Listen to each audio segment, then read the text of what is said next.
दोस्तों, स्वागत है एक बार फिर से आपका मेरे चैनल पे लीगल न्यूज 127 पे। दोस्तों, मेरे पास जो ज्यादातर पतियों के सवाल आते हैं ना कि कोई क्या ऐसा उपाय है, कोई सॉल्यूशन है जिससे हम पत्नी को मेंटेनेंस देने से, मतलब भरण पोषण देने से बच सके।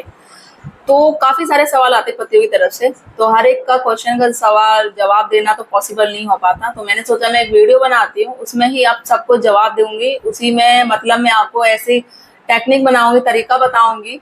जिसके थ्रू वो करके आपको भरण पोषण मतलब मेंटेनेंस देने से बच सकते हैं। और वीडियो बहुत ही ज्यादा इंपॉर्टेंट होने वाली है। क्या ऐसा सोल्यूशन है, वीडियो में एंड तक बने रहिएगा, जब भी आपको पता चलेगी। और अगर आप मेरे चैनल पे नए हैं तो चैनल को सब्सक्राइब करना, लाइक करना, शेयर करना बिल्कुल मत भूलिए। तो होता क्या है दोस्तों, अगर जैसे हम 498 का अगर पत्नी केस करती है, 498 और जो नई अभी बीएनएस हुई है 85 और 86 के थ्रू, अगर 3 साल के अंदर अगर पत्नी केसेस करती है तो फिर ठीक है। अगर 3 साल के बाद करती है तो फिर वो पति उसके थ्रू ये केस को खारिज करा सकता है, मतलब खत्म करा सकता है। और अगर डीवी एक्ट की केस की बात की जाए तो 1 साल के अंदर अंदर केस होता है तो ठीक है, नहीं तो 1 साल के बाद अगर पत्नी केसेस करती है तो वो केस फिर हम खारिज करा सकते हैं। अब सवाल ये होता है कि 498 में और डीवी एक्ट में एक टाइमलाइन है, इस टाइमलाइन के थ्रू अगर आपने केस कराया तो ठीक है, नहीं तो खत्म कराया। तो क्वेश्चन ये होता है क्या मेंटेनेंस में कोई ऐसी टाइमलाइन नहीं है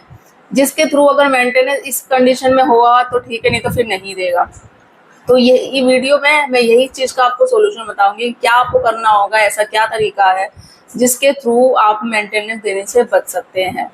देखो होता क्या है, जो मेंटेनेंस की है 125 सीआरपी पहले, और अभी जो बीएनएस में नया हुआ है चेंज 144। तो इसमें क्या होता है, देखो मैं काफी सारे आपको ग्राउंड बताऊंगी। पहला, अगर पत्नी है जो काफी टाइम हो गया, जैसे 1-2 साल हो गए हैं अलग रहे हुए, या ज्यादा हो गए 5-6 साल, ठीक है, उसने मेंटेनेंस आप पे नहीं किया, फिर कुछ टाइम हो जाके इतने सालों के बाद वो मेंटेनेंस का केस करती है, ठीक है, तो इसमें क्या होगा, ये आपके पास एक ग्राउंड हो गया। इसके थ्रू आप कोर्ट में जा सकते हो, मजिस्ट्रेट के पास बोल सकते हो इतने सालों से इसने मेंटेनेंस का केस नहीं किया जब इसको जरूरत नहीं थी, अब ये अचानक मेंटेनेंस का केस करती है, तो इतने सालों से ये अपना भरण पोषण कैसे कर रही थी। तो ये आपके पास ये ग्राउंड हो जाएगा स्ट्रॉन्ग, जिसके थ्रू आपको प्रूफ करना पड़ेगा उसके जो भी है इनकम, मतलब अगर वो इतने सालों से नहीं कर रही, मेंटेनेंस की रिक्वायरमेंट नहीं थी, उसकी डिमांड उसने नहीं मांगी, अब कर रही है, मतलब वो अच्छे से अपना भरण पोषण कर रही थी, या उसकी सैलरी अच्छी है, जॉब वो अच्छा वेल सेटल है, या उसकी फाइनेंशियल कंडीशन है जो वो अच्छी है, तो वो आपको प्रूव करना पड़ेगा, दिखाना पड़ेगा। एक ये आपके पास स्ट्रॉन्ग हो जाएगा। दूसरा होगा कि बिना रीजन वो आपसे अलग रह रही है, कोई भी रीजन नहीं है, उसको भी आके आपको कोर्ट के सामने प्रूव करना पड़ेगा, मतलब कोई लड़ाई झगड़ा कुछ नहीं, विदाउट एनी रीजन वो आपसे अलग हो गई, 1-2 साल हो गए आपसे, और फिर वो मेंटेनेंस की डिमांड करती है, तो इस चीज को भी आगे आपको कोर्ट के सामने प्रूव करना पड़ेगा। ये आपका दूसरा ग्राउंड हो गया।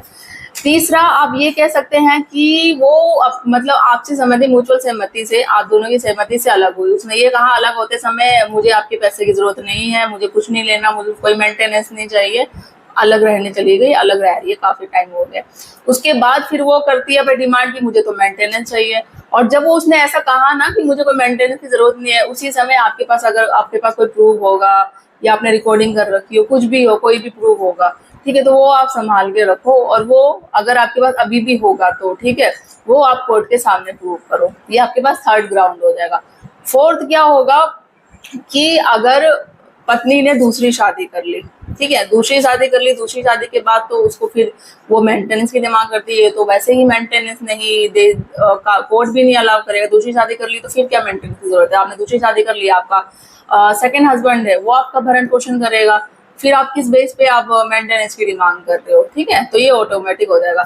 फिफ्थ और इम्पोर्टेंट आपके पास ग्राउंड ये होगा, अगर पत्नी एडल्ट्री में है, मतलब उसका अगर और किसी के साथ रिलेशनशिप में है और आपके पास सबूत है, कोई चैट है, मैसेज है, रिकॉर्डिंग है, वीडियो है,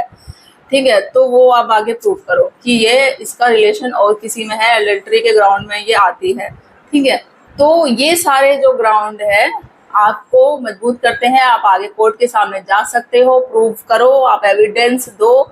तो आपको मेंटेनेंस देने की जरूरत नहीं पड़ेगी। ये जो मैंने सारे आपको 5 ग्राउंड बताए,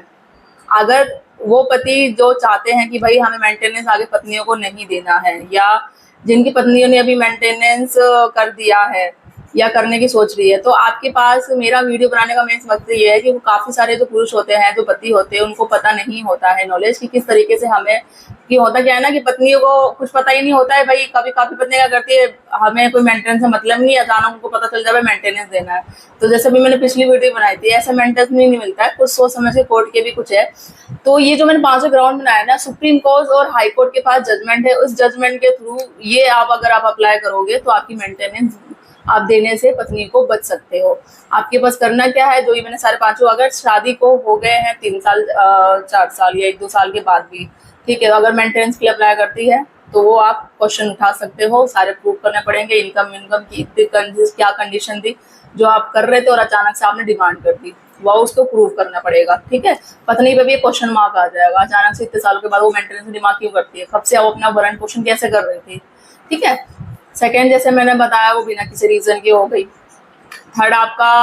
अपनी सहमति से हुई, आपके पास प्रूफ है, और फिर वो मेंटेनेंस की डिमांड करती है, ये भी उस पर क्वेश्चन मार्क जाएगा और आपके पास प्रूफ हो जाएगा, स्ट्रॉन्ग आपके पास ग्राउंड हो जाएगा। और फोर्थ, आपका उसने दूसरी शादी कर ली, और फिफ्थ आपका जैसे मैंने बताया अडल्ट्री में है और किसी के साथ रिलेशनशिप में है। तो ये 5 ग्राउंड है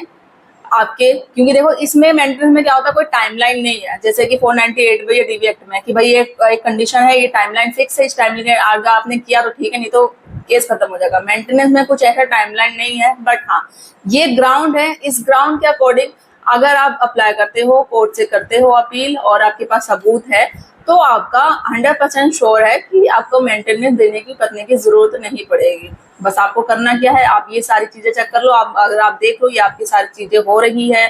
या आपके पास स्ट्रॉन्ग सबूत है, एविडेंस है, तो आप वो करो। हम 100% श्योर आपको मेंटेनेंस देने की पत्नी की जरूरत नहीं पड़ेगी। तो इस आई होप गाइज आपको वीडियो पसंद आई होगी, और मेरा यही है कि जो मैंने सॉल्यूशन बताए हैं आपको, और यही है, इसी ग्राउंड के थ्रू आप सुप्रीम कोर्ट और हाई कोर्ट में जजमेंट के थ्रू अपने मेंटेनेंस देने से बच सकते हो।